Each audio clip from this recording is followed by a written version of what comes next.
So my name's Phil. I'm the Macmillan Welfare Rights Advisor here at the Ogden Centre in Harrogate, and I'm here to talk about funeral poverty and what benefits you might be able to claim to help with the financial burden of organising a funeral.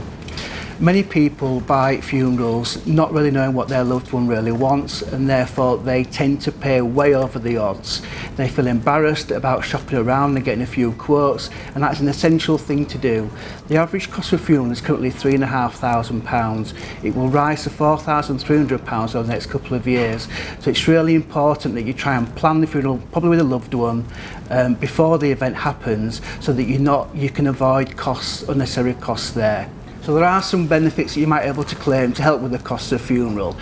There are some benefits that are not means tested. These are what's called bereavement support payments. These are paid to your spouse or your civil partner, provided you are under the age of 65 when you claim. These benefits are not means tested, and you can get a lump sum plus 18 regular monthly payments, which may help you with the initial cost of funeral, and also whilst you may be not able to go back to work for those months after your loved one has been deceased. There's also something called a funeral grant, which if you are responsible for the funeral and you're the next of kin and you're on a means tested benefit, you can actually claim a funeral grant towards the cost of the funeral. Unfortunately, it will nowhere near cover the cost of the funeral.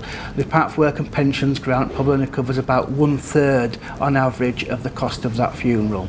There is what's called a Fair Funeral Pledge, where local funeral directors have signed up to, and get information from this on the fairfuneralscampaign.org.uk.